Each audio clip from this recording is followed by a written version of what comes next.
નમસ્કાર ઉક્ષિત, આપનું સ્વાગત કરું જીરો ઓર કાર્યક્રમમાં. જીરો ઓર કાર્યક્રમ એટલે એવો કાર્યક્રમ કે જે કાર્યક્રમમાં એક સબ્જેક્ટ નક્કી કરી ત્યારબાદ જુદા જુદા એક્સપર્ટ્સને બોલાવી ડિબેટ કરતા હોઈએ છીએ, ચર્ચા કરતા હોઈએ છીએ અને પ્રયત્ન એવો કરતા હોઈએ છીએ કે સમગ્ર ચર્ચાના અંતે કોઈ નિષ્કર્ષ પર પહોંચે, કોઈ કન્ક્લુઝન પર પહોંચે. અને તેવો જ પ્રયત્ન જ્યારે આજે કરવા જઈ રહ્યા છે. ખૂબ જ વિવાદિત મુદ્દો. છેલ્લા ઘણા સમયથી આ મુદ્દા પર અનેક ડિબેટો અનેક મીડિયા હાઉસમાં અનેક લોકો અનેક એક્સપર્ટ્સ દ્વારા કરવામાં આવી છે. એ જ મુદ્દાને જ્યારે સુપ્રીમ કોર્ટે ધ્યાને લઈ ટકોર કરી છે, કમેન્ટ કરી છે, એને લઈ ચર્ચા કરવાની છે. સબ્જેક્ટનું ટાઇટલ લેવામાં આવ્યું છે કે ભડકાઉ ભાષણબાજી પર લગામ જરૂરી. સુપ્રીમ કોર્ટ દ્વારા ટિપ્પણી કરવામાં આવી છે કે સિંગલ હેન્ડેડલી નુપુર શર્મા રિસ્પોન્સિબલ છે. નેક્સ્ટ, મીડિયામાં જતા નેતાઓ, મીડિયાના એન્કરો, જે લોકો ડિબેટ કરતા હોય છે એ લોકોએ બાઉન્ડ્રીઝ ન ઓળંગવી જોઈએ, આવી પણ કમેન્ટ થઈ છે. અને ઉદયપુરની ઘટના કે જેમાં કનૈયાલાલની હત્યા કરવામાં આવી હતી એનું પણ બ્લેમ થોડો ઘણો નુપુર શર્મા, થોડો ઘણો નહીં પણ ઘણો બધો નુપુર શર્મા પર ઢાલવી દેવામાં આવ્યો છે. આજ અંગે ચર્ચા કરવાની છે. મારી જોડે જોડાયા છે યોગેશભાઈ ચુડકર કે જેઓ રાજકીય વિશ્લેષક છે, સાથે જ ડૉક્ટર અજય તિવારી, તેઓ પણ રાજકીય વિશ્લેષક છે. યોગેશભાઈ, સુપ્રીમ કોર્ટની ટિપ્પણીને આપ કેવી રીતે લઈ રહ્યા છો? કેમ કે ચર્ચા બે બાજુ છે. નુપુર શર્મા કંઈ કમેન્ટ કરી તો જે લોકોના સેન્ટિમેન્ટ્સને હાનિ પહોંચી છે, એવી જ રીતના હવે સુધીનો ઓવેસીના સેન્ટિમેન્ટ પર પણ અનેકવાર લોકોને હાનિ પહોંચી છે. એક પક્ષનું કહેવું છે કે સુપ્રીમ કોર્ટ એક તરફી વાત થઈ રહી છે, કેમ કે 15 મિનિટ પોલીસ હટા દો એ જે મુદ્દો હતો એના પછી એવા કેટલાય સ્ટેટમેન્ટ છે, એના કારણે એક કમ્યુનિટીને પણ તકલીફ પડી હતી. ત્યારે સુપ્રીમ કોર્ટે કંઈ ધ્યાન ના આપ્યું. અને સેકન્ડ પક્ષ એવું કહે છે કે ના, એ વાત સાચી છે સુપ્રીમ કોર્ટની, કોઈ પણ બાબત હોય, કોઈ પણ પક્ષ હોય, કોઈ પણ જાતિ હોય, કોઈ પણ કમ્યુનિટી હોય, દરેકે સંયમ જાળવવો જોઈએ. યોગેશભાઈ. અંકિતભાઈ, આપની વાત સાથે હું 100% સંમત થઉં છું કે દરેકે સંયમ જાળવવો જોઈએ. અને ટીવી ઉપર, અખબાર ઉપર યા કોઈ પણ પ્રકારના મીડિયામાં જ્યારે તમે સ્ટેટમેન્ટ આપતા હો ત્યારે બહુ સમજી વિચારીને સ્ટેટમેન્ટ આપવું જોઈએ કે આની શું અસર થશે. પરંતુ ક્યારેક તમે સત્ય વાત રજૂ કરતા હો અને તેમ છતાં લોકો એનો જુદો અર્થ કાઢીને સામે ઉશ્કેરાટ બતાવે તો એ યોગ્ય નથી. નુપુર શર્માના કેસમાં મને ખબર નથી, હું આજે બોલું તો એને પણ સુપ્રીમ કોર્ટ કંઈક ગુનો ગળે કે કેમ, પણ નુપુર શર્માએ જે કાંઈ ડિબેટમાં કહ્યું એ બધું જ એવું નહોતું કે ક્યાંય ધર્મની વિરુદ્ધ હોય અથવા તો જે તે શાસ્ત્રની વિરુદ્ધ હોય અથવા એમાં ન લખેલું હોય. એણે એવી જ કોઈક વાત કરી હતી. પણ સામેની કોમ્યુનિટી, ખાસ કરીને એ લોકો કોઈ પણ આવા નાના મુદ્દાઓને ઉશ્કેરાટમાં ફેરવીને એટલો બધો ઉહાપો મચાવે છે અને જાણે એમની લાગણીને કેટલું બધું દુઃખ થયું. કેટલા બધા એવા નાના મોટા બનાવો હું અત્યારે ગણાવી શકું એમ છું કે બહુ ક્ષુલ્લક હોય. ફ્રાન્સના કોઈ ચિત્રકારે એમના પ્રોફેટનું કાર્ટૂન બનાવ્યું હોય, એના ઉપર પણ આખી દુનિયા સળગાવતા હોય. અરે ભાઈ, આમાં કઈ મોટી વાત થઈ? જ્યારે હિન્દુ ધર્મના દેવદેવીઓને આપણા ભારતના જે એક મહાન ચિત્રકારે ખૂબ ખરાબ રીતે રજૂ કર્યા હતા, ત્યારે પ્રજાએ આ વાતનો વિરોધ કર્યો હતો, પણ એના માટેના કોઈ મોટા તોફાનો થયા હોય અથવા તો ખૂબ મોટી ઉહાપો થઈ એવું નથી થયું. એટલે નુપુર શર્માના કેસમાં એણે જે કાંઈ કહ્યું એનો આટલો બધો પ્રતિકાર કરવો જોઈએ એવું મને યોગ્ય લાગ્યું નથી. ઉદયપુરનો કનૈયાલાલનો બનાવ આપે ઉલ્લેખ કર્યો, અથવા તો એ સિવાય બીજે પણ બધે ઘણે બધે થયું છે. ને હવે તો સમગ્ર દેશમાં આ બાબત, કનૈયાલાલની બાબતને ખૂબ જોર આપવામાં આવી રહ્યું છે. અને આ રીતે ધાર્મિક રીતે પ્રજામાં વિભાજન થઈ રહ્યું છે. એ જે વિભાજન થયું છે એમાં નુપુર શર્માનું સ્ટેટમેન્ટ કેટલું જવાબદાર છે એ બહુ મોટો ડિસ્પ્યુટેબલ સવાલ છે. સુપ્રીમ કોર્ટની જે કંઈ ટીકા હોય અથવા તો જે કંઈ હોય એની ઉપર બોલવાનો મારો કોઈ અધિકાર નથી અથવા મારી કોઈ હેસિયત નથી. પરંતુ મને અંગત રીતે એવું લાગે છે કે માત્ર નુપુર શર્માના સ્ટેટમેન્ટને કારણે આ બધો દેશ સળગ્યો છે એવું હું માનતો નથી. સુપ્રીમ કોર્ટની માન્યતા જે હોય તે, અને પ્રજાએ પણ વિનંતી કરી છે, બીજા કેટલાક લોકોએ અરજી પણ કરી છે સુપ્રીમ કોર્ટમાં કે આ બાબતમાં કોઈ હવે ફેરફાર કરવામાં આવે. પણ નુપુર શર્માએ જે કંઈ કહ્યું એના કારણે આ ઉદયપુરનો બનાવ બન્યો છે એવું જો કહેવામાં આવતું હોય તો તદ્દન ખોટું છે. ઉદયપુરમાં જે કંઈ બનાવ બન્યો એમાં કન્હૈયાલાલને અગાઉથી ધમકી આપવામાં આવી હતી અને એને પૂરતું પોલીસ રક્ષણ કોંગ્રેસની સરકાર ના આપી શકી એ પણ હકીકત છે. અને આજે આ બધી વાતો જ્યારે બહાર આવે છે અને આ બનાવનું વિડીયો રેકોર્ડિંગ બહાર પડે અને વાયરલ થાય અને જે આના માટેના આરોપીઓ છે એ પોતે કબૂલાત કરે કે અમે આ કર્યું છે, તો એની ઉપર કોઈ ટીકા નથી કરવી. પણ નુપુર શર્માએ માત્ર એક ટીવી ડિબેટમાં જે કે સ્ટેટમેન્ટ આપ્યું એના કારણે એને આ બધા માટે જવાબદાર ઠરાવવામાં આવે. મારી દ્રષ્ટિએ આમાં ક્યાંક કંઈક ચૂક થઈ છે અને હું માનું છું કે સુપ્રીમ કોર્ટ આની ઉપર ફેર વિચારણા કરે અને આ બાબત ઉપર ચોક્કસ કોઈ ફેરફાર કરે. Okay fine. अजय जी, मेरी आवाज आ रही है आपको? अजय जी, आ रही है। सुप्रीम कोर्ट की कमेंट्स को आप किस तरह से ले रहे हो? 3 चीजें. एक तो नुपुर शर्मा ने बिना सोचे मतलब लॉन्ग टर्म कॉन्सिक्वेंसेस क्या रहेगा ये सोचे बिना स्टेटमेंट दिया, एक ये कमेंट दी. सेकंड, कि कोई भी टीवी एंकर हो या कोई भी पॉलिटिशियन हो या कोई भी बंदा जो नेशनल टीवी डिबेट पे आ रहा है उसको अपनी बाउंड्रीज क्रॉस नहीं करनी चाहिए, एक ये बोला है. तीसरा, सब जुडिशियल मैटर में आप डिबेट को इस तरह से नहीं ले जाते, एजेंडा सेट नहीं कर सकते, ऐसा कोई कमेंट है. और फोर्थ, उदयपुर वाला जो इंसिडेंस है वो बिकॉज ऑफ नुपुर शर्मा है, मतलब ब्लेम ज़्यादातर नुपुर शर्मा को किया गया है. आप क्या मानते हो, ये उदयपुर वाला जो इंसिडेंस बना है, हरियाणा या पंजाब में भी आई थिंक एक इंसिडेंस, और आज की बात है आज महाराष्ट्र में भी कोई इंसिडेंस बना है, तो ये सारे incidents because of Nupur Sharma statement, और मतलब ये स्टेटमेंट इतना जोरदार था कि सबके सेंटिमेंट्स हर्ट गए. ऐसा तो मतलब हिंदुओं के खिलाफ भी काफी स्टेटमेंट आते हैं, तो वहां तो सेंटिमेंट की परवाह नहीं की जाती. अजय जी. आदरणीय, आपके चैनल के माध्यम से सबसे पहले आपके चैनल को देख रहे भारत देश के प्रत्येक व्यक्तियों को मैं सादर प्रणाम करता हूं और अपील करता हूं कि इस तरह की गंदी हरकत, चाहे वो किसी धर्म का व्यक्ति हो, यदि करता है तो जघन्य अपराध है, उसे सजा मिलनी चाहिए. नुपुर शर्मा जी को अपने एक बयान में जब उन्होंने पैगंबर मोहब्बत के बारे में बोला था तो उनकी लिखी हुई किताब से बोला था और उस गलती की सजा उन्हें भारतीय जनता पार्टी ने प्रवक्ता पद से हटाकर दिया था. यह मैटर उसी दिन क्लोज हो जाना चाहिए था, लेकिन भारत देश की शासन प्रशासन, ये शासन प्रशासन ही है जो बहुत कमजोर है. बगल में सीआईए होता है, सीबीआई होती है, इनको सारी जानकारी रखनी चाहिए कौन किस तरह की गतिविधि रखता है. उदयपुर का कांड, अमरावती का कांड या भारत देश में ऐसे जितने भी गंदे कांड हुए हैं, इसमें नुपुर शर्मा का कोई दोष नहीं है, इसमें किसी व्यक्ति विशेष का कोई दोष नहीं है. दोष है सोच का. जो सोच बगावत की तरफ लोगों की बढ़ रही है, ये घिनौनी सोच को रोकना होगा.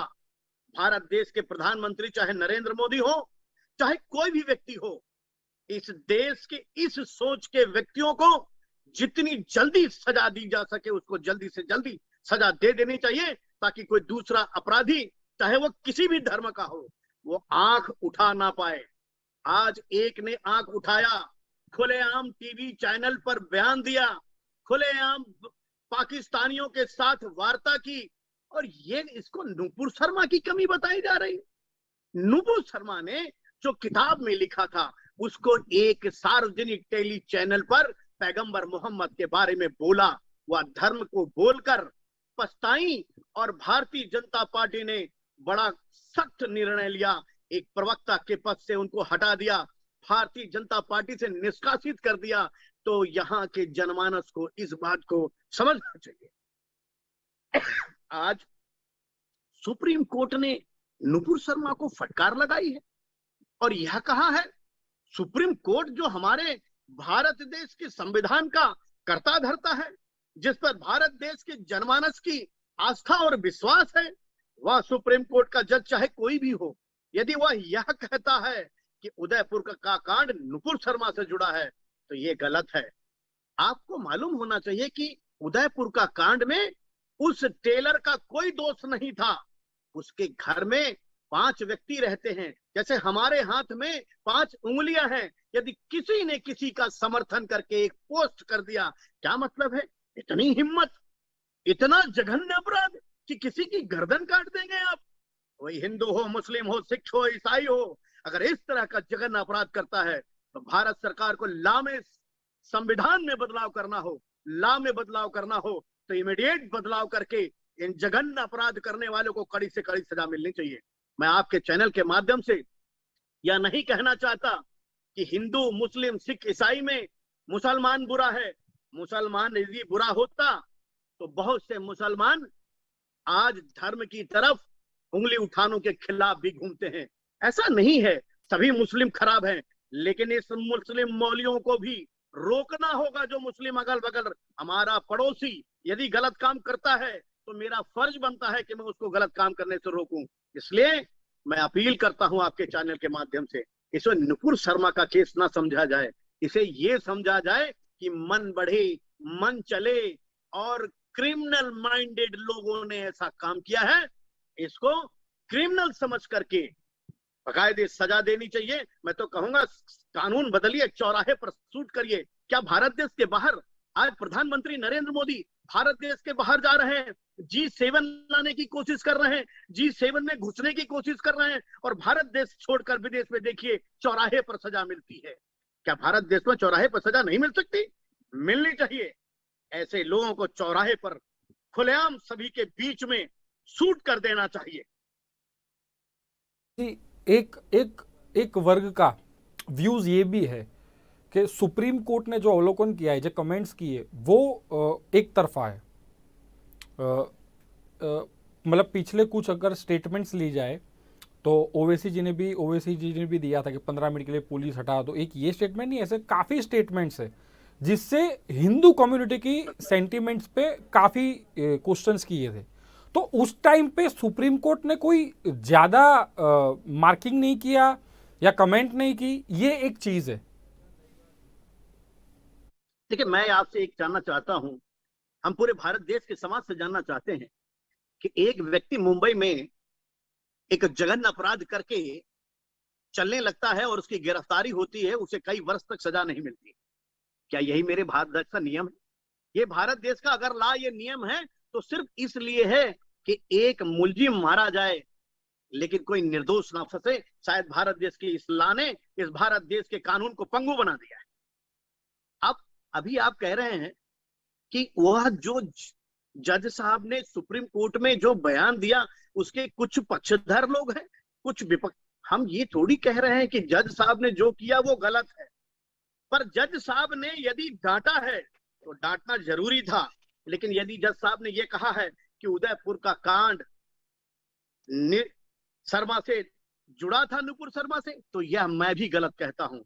आदरणीय, भारत देश का एक ऐसा भी तबका है जो खुलेआम भारत देश के प्रधानमंत्री को, चाहे कोई भी हो, वो खुलेआम गाली देता है, वो चैलेंज करता है भारत देश को कि पुलिस हटा लो, मैं सब देख लूंगा। तब ये लोग कहां जाते हैं? तब ये जज कहां सोते हैं? क्यों नहीं उसको सजा दिलाने के लिए प्रधानमंत्री से गुहार करते हैं? मैं ये थोड़ी कह रहा हूं कि इंदिरा जी को, आपने इंदिरा गांधी के समय में भी एक व्यक्ति द्वारा जब इंदिरा जी का हत्या किया गया था, क्या वह गलत नहीं था? क्या नुपुर शर्मा ने किसी की हत्या कर दी? क्या कोई व्यक्ति जो इस तरह का कांड कर रहा है वो आपके सामने खड़ा होकर के वीडियो पर चैनल बना करके वो कहेगा कि मैं आका, मैंने आपका काम कर दिया?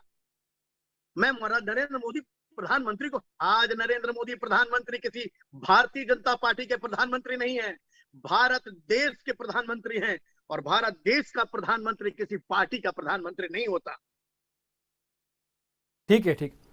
યોગેશભાઈ, એ વિડીયોની વાત કરીએ। એ વિડીયોમાં ફક્ત એવું નથી, સુપ્રીમ કોર્ટે અવલોકન કર્યું કે કદાચ નુપુર શર્માએ જે સ્ટેટમેન્ટ આપ્યું છે એને ઉદયપુરની ઘટના સાથે જોડી, પણ ઉદયપુરના જે આરોપીઓ છે એમના વિડીયોમાં એ લોકોએ પ્રધાનમંત્રીના ગળા કાપવાની વાત કરી છે। એ વિશે તો કોઈ કમેન્ટ નથી કરી સુપ્રીમ કોર્ટે।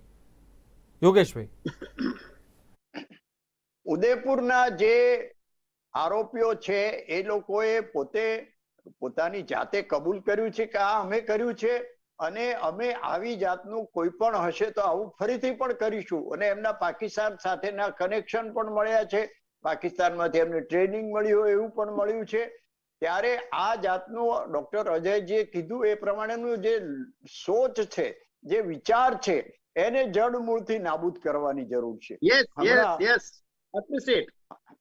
હમણાં કેરાલાના ગવર્નર, મને અત્યારે બરોબર નામ યાદ નથી, પણ એમણે એવું કીધું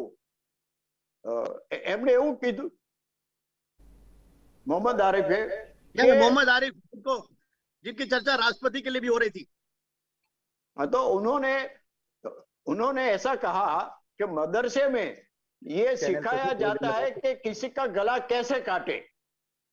मदरसे में ऐसा सिखाया जाता है कि किसी का गला कैसे काटे. अगर ये जो गवर्नर का स्टेटमेंट है तो उसमें कुछ सच्चाई होनी चाहिए. मेरे जैसा कोई आलतू फालतू आदमी बोले वो ठीक है, उसको आप मत गिनो, लेकिन गवर्नर जब कहते हैं तो उन्होंने मदरसे में क्या चल रहा है वो देखा होगा. तो ये धार्मिक इस तरह से जो ट्रेनिंग दी जाती है, पाकिस्तान में तो दी जाती है वो तो समझे, लेकिन यहाँ भी मदरसे में ये ट्रेनिंग दी जाती है. तो ये सोच को अगर हम खत्म नहीं करेंगे तो उदयपुर जैसे कांड अभी और भी बनेंगे. नुपुर शर्मा को आप बलि का बकरा बनाओ वो एक अलग बात है, उसने जो स्टेटमेंट दिया, और जैसे अजय जी ने कहा कि उसने जो प्रॉफिट के बारे में लिखा हुआ है, बुक में लिखा हुआ है, वो ही बोला है, उसमें कोई गलत बात अपने ओर से नहीं कही है. फिर भी सुप्रीम कोर्ट उनको जवाबदेही देती है कि उदयपुर के काउंट के लिए शी इज रिस्पॉन्सिबल. तो मुझे लगता है कि इसमें कोई न्याय प्रक्रिया ठीक से नहीं चल रही है. नुपुर शर्मा ने मानो कि ये स्टेटमेंट दिया, उससे किसी को दुख हुआ है या तो किसी को हानि पहुंची है, किसी के धर्म की जो आस्था है उसमें कोई गलत हुआ है, तो इसके बारे में कोई कह सकता है. लेकिन इसका कारण ये नहीं हो सकता है कि किसी का भी गला काट दो. ये टेलर तो बेचारा, उसने सिर्फ ऐसा कहा था कि नुपुर शर्मा को मैं सपोर्ट करता हूं. मैं तो व्हाट्सएप यूनिवर्सिटी में आज कितने ऐसे मैसेज पढ़ता हूं कि वी सपोर्ट नुपुर शर्मा. तो क्या इन सब लोगों के गला काट देंगे आप? मेरे पास जो व्हाट्सएप है उसमें कई लोगों ने ऐसा बोला. तो ये इसके लिए नुपुर शर्मा रिस्पॉन्सिबल है ऐसा मैं नहीं मानता हूं. और अगर हम कोई गलत दिशा में जा रहे हैं ऐसा मुझे लगता है, अजय जी ने, डॉक्टर अजय जी ने बोला वैसे इनकी सोच बदलने की जरूरत है, तभी ये भारत देश का कुछ भला होगा. बाकी अगर ये सोच चलती जाएगी, 15 मिनट पुलिस को हटा लो वाली बात, उसको आप बाजू में रख दो, इसको बाजू में रख दो, तो क्या क्या करोगे. और ऐसे उदयपुर के, अमरावती के कांड होते ही रहेंगे. तो ये भारत देश कैसे चलेगा. नरेंद्र मोदी का गला काटने की बात भी अगर ये लोग हिम्मत करते हैं तो उनको भी कुछ सजा देनी चाहिए, उनको भी कोई रिस्पॉन्सिबल करना चाहिए. ये अगर नहीं होगा तो मुझे लगता है कि भारत का भावी अभी कोई ठीक तरह से नहीं चल रहा है. जी, सबसे बड़ी बात ये है, जो हमारे व्यूअर्स के जो क्वेश्चंस आते हैं वहां से ये क्वेश्चन है कि ये जो कन्हैया लाल का जो हत्याकांड हुआ, वहाँ कोई बड़ा नेता उनके फैमिली से मिलने नहीं गया है, ना ही कोई बड़े नेता ने कोई स्टेटमेंट दिया है कि मतलब जो गुनहगार है, जो आरोपी है, उनको ये सजा होनी चाहिए, ये होना चाहिए. मतलब सब साइडलाइन, मतलब बसते हैं ये, मतलब ये टॉपिक पे बात करने से बड़े बड़े नेता सारे बसते हैं. तो क्यों हो रहा है ऐसा? क्यों सब सामने? क्योंकि जब छोटे मोटे कांड होते हैं तो सब क्रेडिट लेने के लिए पहुंच जाते हैं, सारी पार्टीज के नेता पहुंच जाते हैं. तो इसमें क्यों नहीं कोई मतलब दिलासा देने के लिए भी नहीं गया है वहां पे? आदरणीय, भारत देश के प्रत्येक राज्य में लगभग 60 से 80% प्रवासी रहते हैं. प्रवासी वो होता है जो एक राज्य से दूसरे राज्य में जाकर रहता है, पढ़ाई करता है, व्यापार करता है, रोजगार करता है. उसी में से एक कन्हैया लाल था, कन्हैया कुमार था. इसलिए लोकल राजनीति करने वाले लोग ऐसे लोगों को, जो प्रवासियों को शुरू से आज तक वजन देते नहीं आए हैं, वह शर्म की बात है कि वहां का कोई विधायक, मंत्री या एमपी उस व्यक्ति के घर जाकर मिलने नहीं गया। लेकिन मैं आपके चैनल के माध्यम से एक सूचना देता हूं कि भारत देश में अभी भी अच्छे लोगों की कमी नहीं है।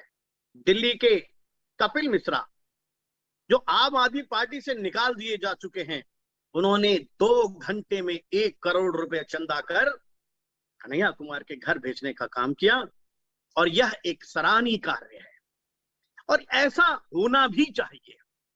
लेकिन मुझे दुख है, मैं आपसे पूछता हूं कि यदि मेरे बेटे का झगड़ा पड़ोस के बेटे से हो जाए, चाहे मेरा बेटा कुछ भी गलत बोला हो, तो पिता का फर्ज है बेटे को डांटना, समझाना और मारना। ठीक वही हुआ। नुपुर शर्मा भारतीय जनता पार्टी की एक बच्ची थी, एक कार्यकर्ता थी, एक प्रवक्ता थी, और भारतीय जनता पार्टी के गार्जियन ने सजा रूप में उसको डांटा भी, निकाला भी और निष्कासित भी किया। क्या वह सजा कम थी? क्या नुपुर शर्मा का गला काट दिया जाता तो ही सजा पूरी होती? यह जनमानस को सोचना होगा। और आज भारत देश के कानून, भारत देश के प्रत्येक व्यक्ति से विनम्र प्रार्थना करता हूं कि किसी मुसलमान के विरोध में मत जाइए, किसी हिंदू के विरोध में मत जाइए, किसी सिख ईसाई के विरोध में मत जाइए। यदि विरोध में जाना है तो घटिया सोच, भ्रष्टाचारी सोच, अत्याचारी सोच और आतंकवादी सोच के विरोध में जाइए। चाहे वह कोई व्यक्ति हो, उसका विरोध करिए और खुलेआम विरोध करिए। યોગેશભાઈ, તમે કીધું કે આ વિચારને અટકાવવાની જરૂર છે. આ વિચાર, આ સેન્ટિમેન્ટ્સ ભારતના ભવિષ્ય માટે ખૂબ ટિપિકલ છે. ભારતનું ભવિષ્ય ધૂંધળું દેખાઈ રહ્યું છે આ વિચારને લઈને. આને અટકાવવા માટે અજયભાઈએ જે પ્રમાણે કહ્યું કે સંવિધાનમાં ચેન્જ કરવો પડે, કોન્સ્ટિટ્યુશનમાં કોઈ ફેરફાર કરવો પડે તો કરવા પડે, પણ આવી ઘટના બને, આવા આરોપીઓને મતલબ સજા ઓન ધ સ્પોટ અને ખૂબ જ કડક મળવી જોઈએ, શૂટ કરી દેવા જોઈએ. પણ આવા કોઈ સ્ટેપ્સ ભારતની સરકાર કે રાજસ્થાનની સરકાર લેતી દેખાતી નથી. રાજસ્થાનની સરકારની તમે જો વાત કરતા હોય અંકિતભાઈ, તો એ લોકો તો હજુ સુધી આ કન્હૈયાલાલને બચાવવા માટે અગાઉથી સૂચના મળેલી તેમ છતાં કશું કર્યું નહીં. અને કન્હૈયાલાલનો આ બનાવ બન્યા પછી પણ એના ઘરની મુલાકાત લેવા માટે ગેહલોતજીને પૂરા 4 દિવસ લાગ્યા. કોઈ નાની વાત હોય, પાયલોટને ઘેર જવાનું હોય તો તરત દોડે છે, પણ આ કન્હૈયાલાલ શું એમના રાજ્યનો નાગરિક નહોતો? એને એની જે સજા એને જે ભોગવવી પડી, એના કુટુંબ પર જે આફત આવીને ઉભી, એ આખા કુટુંબનો એકમાત્ર કમાનાર માણસ હતો. એનું આ રીતે, અને માત્ર એનો ગુનો શું હતો કે એને નુપુર શર્માને ટેકો આપ્યો, એવું નાનું વોટ્સએપ મેસેજ કર્યો, માત્ર આટલો જ એનો ગુનો. તો તમે સરકાર ત્યાં ચલાવવા બેઠા છો, તમને અગાઉથી સીબીઆઈ છે, તમારી પાસે બધી જાત જાતની એજન્સીઓ છે, પોલીસ છે. કોઈ કન્હૈયાલાલને બચાવી શકે એવી કોઈ એજન્સી, કોઈ જાતની વ્યવસ્થા સરકાર ના કરી શકી. આવી સરકારો, માત્ર ગેહલોતજીની રાજસ્થાનની સરકારની હું વાત નથી કરતો, આવી સરકારો આપણા ભારતમાં બધી જ ચાલે છે. અને આપણું બંધારણ કહો, ન્યાય વ્યવસ્થા કહો, અને અજયજીએ કીધું એમ કોઈ ગુનેગાર ને કોઈ બે ગુનેગાર, કોઈ નિર્દોષ માણસને સજા ના થવી જોઈએ, એ કાયદા હેઠળ આ બધા ગુનેગારો પણ છટકી જાય છે. અને કોઈ એક ગુનો, એમણે મુંબઈનો એક દાખલો આપ્યો કે એને 20 વર્ષ સુધી એના ગુનાની કોઈ સજા જ ના થઈ. આપણે કઈ જાતની ન્યાય વ્યવસ્થા લઈને બેઠા છે? નુપુર શર્માએ એક વાક્ય આટલું બોલે એના માટે આ જાતની સજા કરવામાં આવતી હોય, ત્યારે આવા મોટા ગુનેગારોને માટે કોઈ સજા નહીં. જેણે પોતે હવે કબૂલ કરી દીધું છે કે કન્હૈયાલાલનું ગળું અમે કાપ્યું છે, તો એને તાત્કાલિક સજા કરવામાં કેમ નથી આવતી? એના માટે કોર્ટમાં કેસો ચાલશે, મોટા મોટા વકીલોની ફી વપરાશે, અને છેવટે લાંબે ગાળે ક્યારે સજા થશે એ ભગવાન જાણે. આવી ન્યાય વ્યવસ્થામાં, આવા ભારત દેશમાં જો આપણે રહેતા હોય તો કાયદો વ્યવસ્થા બહુ સારી રીતે ચાલે છે એવા ગાણા ગાવા એ માત્ર રાજકીય પક્ષોને શોભે, બાકી પ્રજાએ તો સહન જ કરવાનું છે. અને કદાચ હું અને અજયભાઈ આજે જે બોલ્યા છે એને જો નોંધ લેવામાં આવી હશે તો અમારા ગળા કાપવાની વાત પણ આવશે.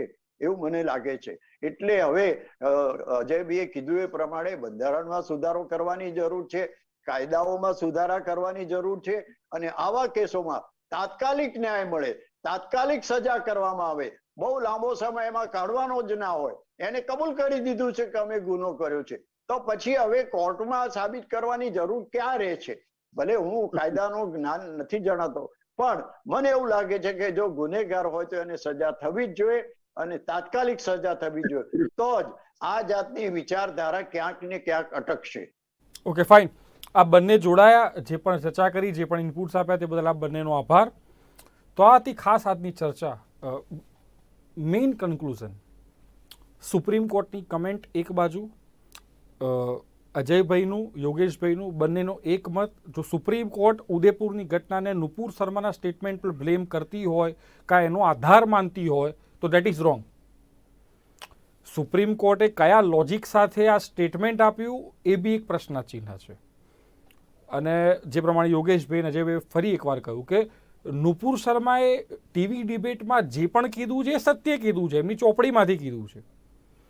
અને એના કારણે આવી ઘટનાઓ ન બનવી જોઈએ, અને આવી ઘટનાઓ બને તો ફક્ત ભારતની સરકાર નહીં, રાજસ્થાનની સરકારે પણ એક્ટિવલી ભારતની સરકાર કોન્સ્ટિટ્યુશનમાં ફેરફાર કરવા પડે, બંધારણમાં ચેન્જીસ લાવવા પડે, કાયદા બદલવા પડે, પણ ઇમિડિયેટ એક્શન લેવો જ જોઈએ.